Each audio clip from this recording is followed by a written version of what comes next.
Speaker sir, मैं बिल्कुल आपकी रिस्पेक्ट करता हूं स्पीकर सर, मगर मेरे भाषण के बीच में सच्चाई ये है कि माइक ऑफ हो जाता है। मैं क्या करूं, हो जाता है वो।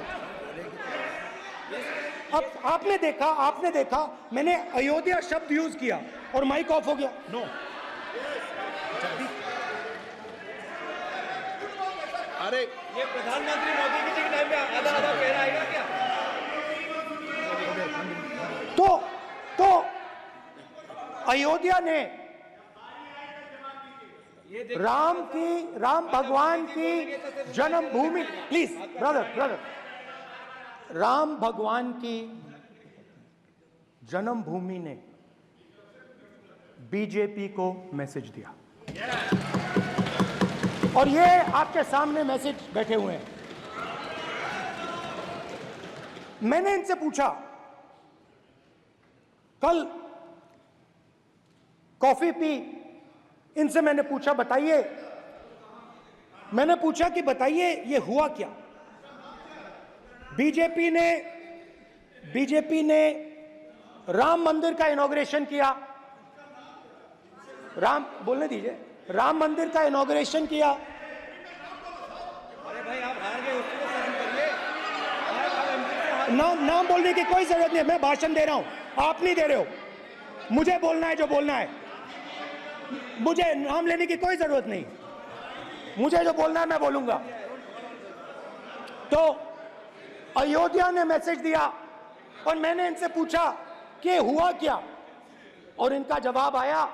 मैंने उनसे पूछा कि आपको कब पता लगा कि आप अयोध्या में जीत रहे हो, और आपने कहा पहले दिन से मुझे पता था। सही बात। और मैंने कहा ये क्या हुआ, उन्होंने कहा राहुल जी, अयोध्या में एयरपोर्ट बना, अयोध्या की जनता से जमीन छीनी गई और आज तक उन्हें मुआवजा नहीं मिला है। उन्होंने कहा, सही बात, उन्होंने कहा कि अयोध्या में जो भी छोटे छोटे दुकानदार थे,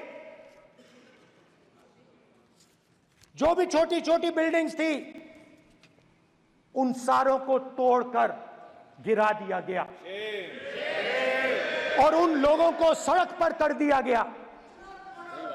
इन्होंने यह भी कहा कि अयोध्या के इनॉग्रेशन में अयोध्या की जनता को बहुत दुख हुआ, क्योंकि इनॉग्रेशन में अदानी जी थे, अंबानी जी थे, मगर अयोध्या का कोई नहीं था। और ये कारण था कि अयोध्या की जनता में, उनके दिल में नरेंद्र मोदी जी ने भय डाल दिया। उनकी जमीन ले ली, उनके घर गिरा दिए, और फिर अयोध्या के गरीब लोगों को, किसानों को, मजदूरों को मंदिर के इनॉग्रेशन तक नहीं जाने दिया। मंदिर के इनॉग्रेशन छोड़ो, उसके बाहर भी नहीं जाने दिया। और इसीलिए अयोध्या की जनता ने सही मैसेज भेजा। अच्छा, इन्होंने मुझे एक और बात बोली, 3 बार इन्होंने कहा कि 3 बार नरेंद्र मोदी ने टेस्ट किया, 2 बार क्या मैं अयोध्या से लड़ जाऊं, और सर्वेयर्स ने कहा अयोध्या में मत लड़ जाना, अयोध्या में मत लड़ जाना, अयोध्या की जनता हरा देगी। और इसीलिए प्रधानमंत्री वाराणसी गए और वहां बच के निकले।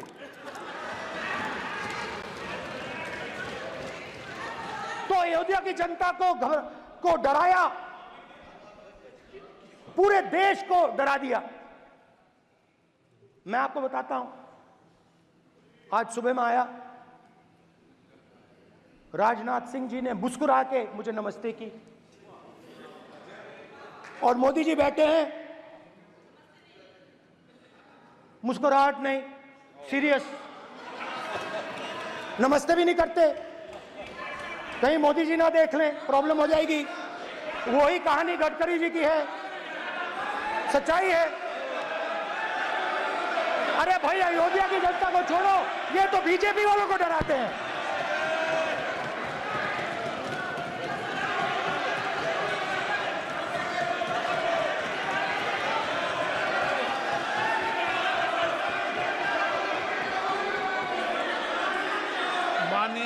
सर क्या है? माननीय एक मिनट, माननीय प्रतिपक्ष के नेता, एक मिनट, माननीय प्रतिपक्ष के नेता, आप सदन के वरिष्ठ नेता हैं। मेरा आपसे आग्रह है कि राष्ट्रपति अभिभाषण पर डिबेट हो रही है, इसकी गरिमा, राष्ट्रपति अभिभाषण की गरिमा रखे ना। ये तो अपेक्षा आपसे सब करते हैं कि आप राष्ट्रपति अभिभाषण पे बोले, नीतियां पे बोले, कार्यक्रमों में बोले। अब व्यक्तिगत रूप से नहीं, अगर आप ये उचित मानते हैं क्या? स्पीकर सर, ये उचित है? अगर आपकी पार्टी इसको स्पीकर सर, उचित मानती है तो मुझे कुछ नहीं कहना। स्पीकर सर, माननीय अध्यक्ष जी, लोकतंत्र ने और संविधान ने मुझे सिखाया है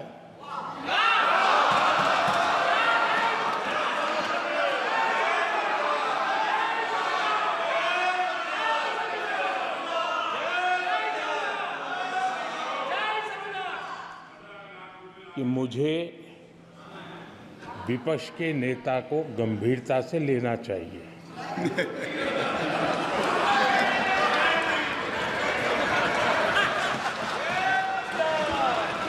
स्पीकर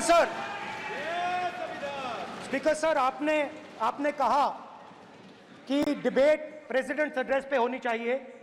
ये जो मैंने किया है, अनुराग ठाकुर जी ने अयोध्या की बात की थी, अनुराग ठाकुर जी ने सनातन धर्म पर आक्रमण की बात की थी, इसीलिए मैंने ये किया है। मैं दिखाना चाहता हूं कि अयोध्या में क्या हुआ, अयोध्या की सच्चाई क्या थी। प्रेसिडेंट्स डिबेट में उन्होंने बात उठाई थी, मैंने बात बंद की। प्रधानमंत्री जी को अच्छी लगी अयोध्या के बाद अच्छी लगी,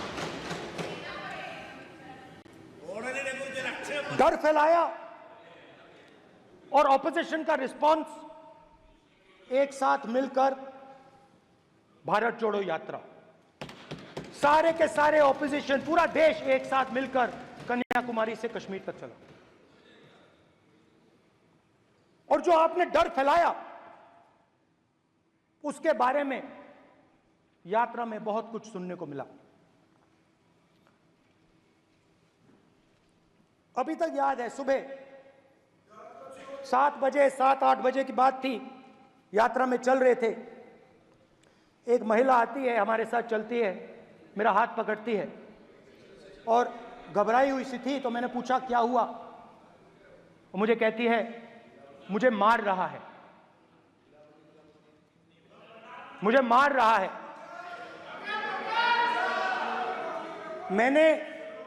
मैंने पूछा कौन मार रहा है, कौन मार रहा है?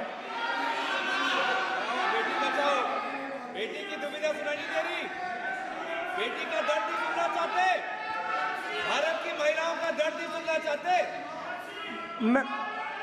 मैंने पूछा कौन मार रहा है, कहता है मेरा पति मार रहा है।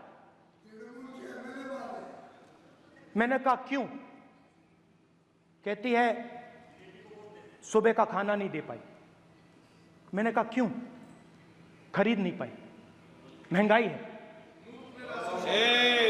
महंगाई है, खरीद नहीं पाई, खाना नहीं पका पाई, इसलिए मुझे मार पिट रही है। मैंने कहा बहन क्या करूं, कैसे आपकी मदद करूं? कहती हैं आप कुछ मत कीजिए, आप कुछ मत कीजिए, आप सिर्फ ये बात याद रखिए कि महंगाई के कारण हिंदुस्तान में हजारों महिलाओं को सुबह पीटा जा रहा है। उसके शब्द हैं, मेरे शब्द नहीं हैं। गैस सिलेंडर, महंगाई, तो आपने गरीबों को, महिलाओं को डराने का काम किया। शिव जी कहते हैं डरो मत, डराओ मत। आपने हिंदुस्तान की महिलाओं को महंगाई से हर रोज डराया है। कुछ दिन पहले मैं पंजाब में अग्निवीर के परिवार से मिला। सुनिए अग्निवीर के परिवार से मिला। छोटा सा घर था, छोटा सा घर था।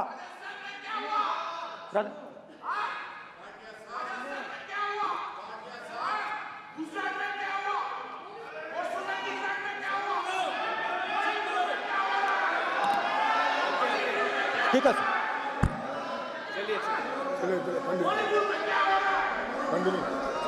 छोटे से घर में अग्निवीर शहीद हुआ, लैंडमाइन ब्लास्ट में शहीद हुआ। मैं उसे शहीद कह रहा हूं, मगर हिंदुस्तान की सरकार उसे शहीद नहीं कहती है। नरेंद्र मोदी उसे शहीद नहीं कहते हैं। नरेंद्र मोदी उसे अग्निवीर कहते हैं। उस घर को पेंशन नहीं मिलेगी, उस घर को कंपनसेशन नहीं मिलेगी, शहीद का दर्जा नहीं मिलेगा। और बेचारे बैठे हुए थे, 3 बहनें थी, एक साथ बैठी हुई थी, रो रही थी।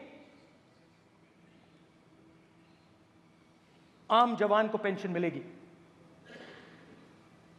जरूर दुख होगा, मगर हिंदुस्तान की सरकार आम जवान की मदद करेगी। मगर अग्निवीर को जवान नहीं कहा जा सकता। अग्निवीर यूज एंड थ्रो मजदूर है। और आप उससे कहते हो, उसको आप 6 महीने की ट्रेनिंग देते हो, 6 महीने की ट्रेनिंग देते हो। दूसरी तरफ चाइना के जवान को 5 साल की ट्रेनिंग मिलती है, राइफल लेकर उसके सामने खड़ा कर देते हो, उसके दिल में भय पैदा करते हो।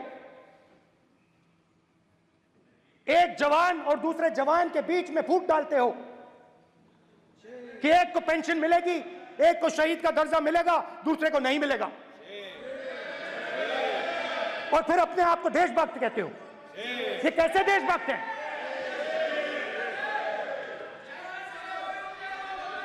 फिल्म स्टार जैसी फोटो थी उस लड़के की, फिल्म स्टार,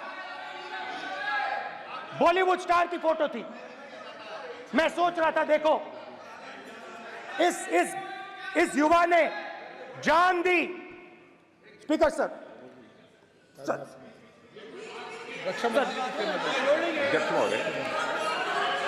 अध्यक्ष महोदय, एक आदमी सब पर भारी। अध्यक्ष महोदय, मैं नेता प्रतिपक्ष से अनुरोध करना चाहूंगा, गलत बयानी करके सदन को गुमराह करने की कोशिश। गलत नहीं है सर, गलत नहीं है सर। लेना चाहता हूं कि युद्ध के दौरान अथवा सीमाओं की सुरक्षा के दौरान यदि हमारा कोई अग्निवीर का जवान शहीद होता है तो उसके 1 करोड़ रुपए की धनराशि सहायता के रूप में उसके परिवार को मुहैया कराई जाती है। इस प्रकार की गलत बयानी से सदन को गुमराह करने की कोशिश नहीं की जानी चाहिए। संसद महोदय, अध्यक्ष।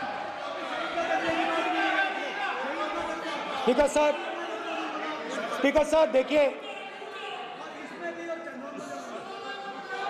स्पीकर सर देखिए,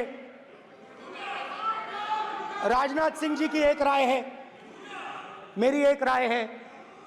सच्चाई अग्निवीरों को मालूम है, हमें बोलने की जरूरत नहीं है। अग्निवीर को किस चीज का सामना करना पड़ता है, शहीद का दर्जा मिलता है या नहीं मिलता है, कॉम्पनसेशन मिलता है नहीं मिलता है, पेंशन मिलती है नहीं मिलती है, वो उसको मालूम है। पॉइंट ऑफ ऑर्डर है मान्यवर।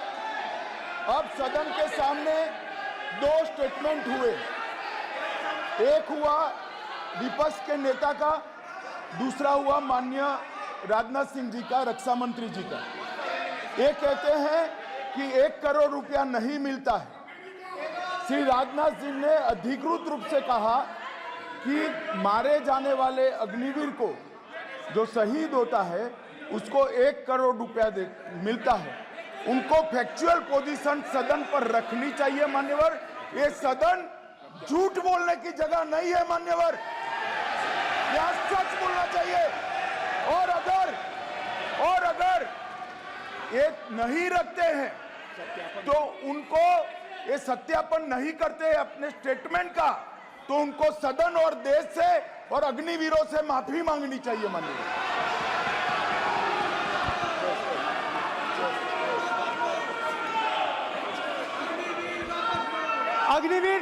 अग्निवीर की सच्चाई मैंने फ्लोर ऑफ द हाउस पे रखी है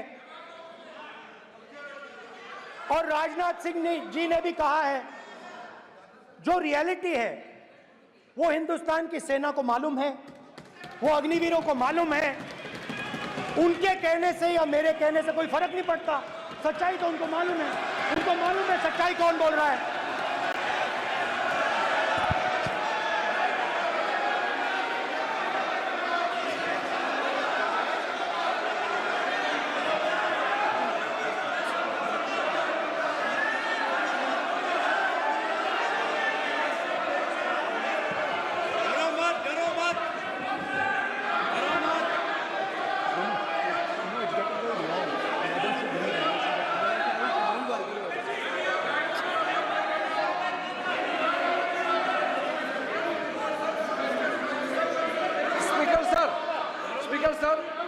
अभी डरो मत, डरो मत। मेरा छोटा सा अनुरोध है, क्योंकि सर ये विषय गंभीर है और अभी माननीय गृह मंत्री जी ने जो बात रखे हैं कि 2 स्टेटमेंट जो रक्षा मंत्री जी ने बताया सदन को और माननीय विपक्ष के नेता राहुल गांधी जी ने जो स्टेटमेंट रखा है, इसमें इन्होंने जो कहा है कि रक्षा मंत्री बोलने से क्या फर्क पड़ता है, इतना हल्का फुल्का कैसे स्टेटमेंट दे सकता है लीडर ऑफ ऑपोजिशन।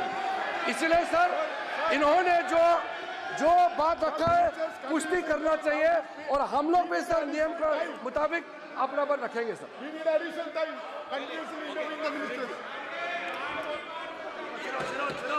और स्पीकर सर स्पीकर सर, देश की सेना जानती है, पूरा देश जानता है कि अग्निवीर स्कीम सेना का स्कीम नहीं है, पीएमओ का स्कीम है। और पूरी सेना जानती है कि स्कीम प्राइम मिनिस्टर का ब्रेन चाइल्ड था, स्कीम सेना का ब्रेन चाइल्ड नहीं था। जैसे नोटबंदी की गई वैसे ही आर्बिट्री तरीके से। अध्यक्ष महोदय, अध्यक्ष महोदय, मैं नेता प्रतिपक्ष से विनम्रता पूर्वक अनुरोध करना चाहता हूं कि कृपया वह सदन को गुमराह करने की कोशिश न करें। अग्निवीर योजना के संबंध में बहुत सारे लोगों से 158 ऑर्गेनाइजेशन के साथ सीधा संवाद स्थापित हुआ है, उनके सुझाव लिए गए हैं, तब यह अग्निवीर योजना लाई गई है और बहुत सोच समझकर यह योजना लाई गई है। और मैं यह भी स्पष्ट कर देना चाहता हूं, इस प्रकार की योजनाएं दुनिया के कई देशों में है, यूएस में है, यूके में है, वहां पर किसी को कोई किसी प्रकार की आपत्ति नहीं है। अब बिना अग्निवीर योजना के बारे में समझे, बिना उस संबंध में कोई पूरी जानकारी हासिल किए इस तरीके से सदन को गुमराह करना, इसे कदापि उचित नहीं ठहराया जा सकता। महोदय, मैं तो आपसे यह अनुरोध करूंगा, इसे सदन की कार्रवाई से बाहर निकाला जाना चाहिए। आपको देखिए, सिंपल सी बात है स्पीकर सर, इनको अग्निवीर अच्छा लगता है, आप उसको रखिए, हम उसको बदल देंगे, हटा देंगे। सिंपल सी बात है, हमारी सरकार आएगी, अग्निवीर को हम हटा देंगे, क्योंकि हम सोचते हैं कि अग्निवीर सेना के खिलाफ है, जवानों के खिलाफ है, देशभक्तों के खिलाफ स्कीम है। हम इस स्कीम को नहीं चाहते।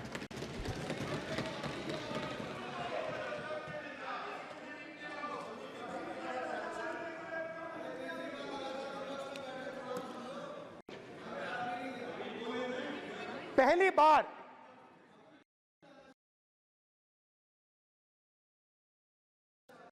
हिंदुस्तान की हिस्ट्री में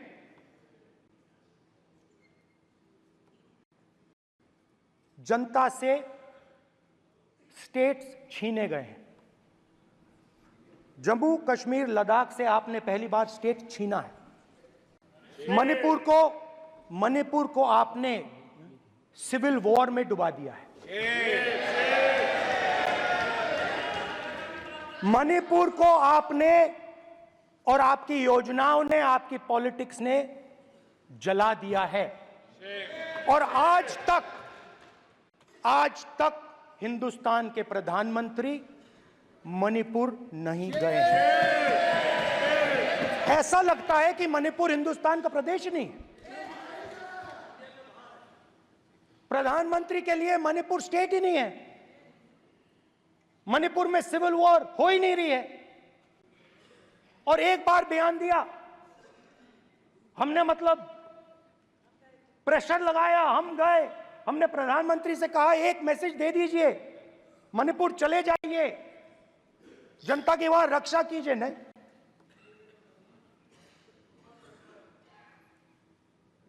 मैं वहां गया,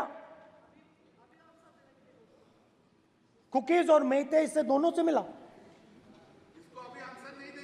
आज तक नहीं, आंसर नहीं मिलेगा, मिल नहीं सकता।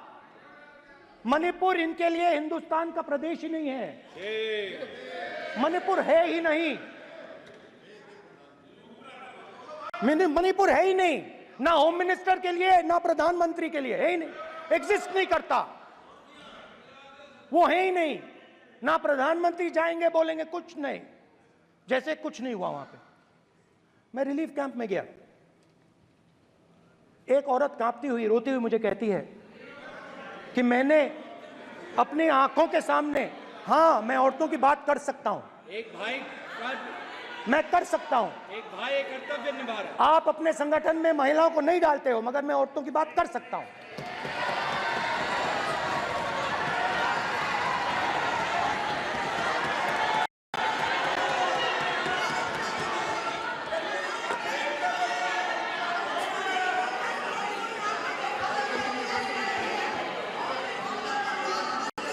मुझे कहती है मैंने अपने आंखों के सामने, मेरे आंखों के सामने मेरे बच्चे को गोली मारी गई। मैं भागना नहीं चाहती थी, मैं मरना चाहती थी, उसके साथ मरना चाहती थी। मुझे घसीट के वहां से ले गए और फिर मेरे को अपने बच्चे की फोटो दिखाती है, कांपती हुई ऐसे फोटो दिखाती है। ये आपकी योजनाओं का नतीजा है। आपको शर्म आनी चाहिए।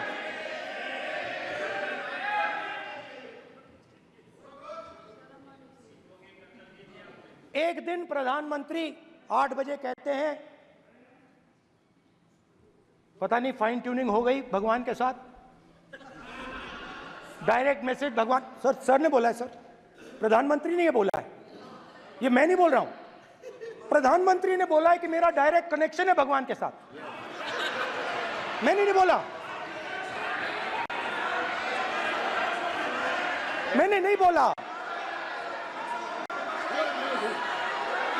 Social media chief also told भगवान जगन्नाथ। एक मिनट प्लीज, एक मिनट तो एक मिनट माननीय राहुल गांधी जी, एक मिनट, माननीय सुरेश, एक मिनट प्लीज, एक मिनट रविशंकर जी प्लीज, एक मिनट।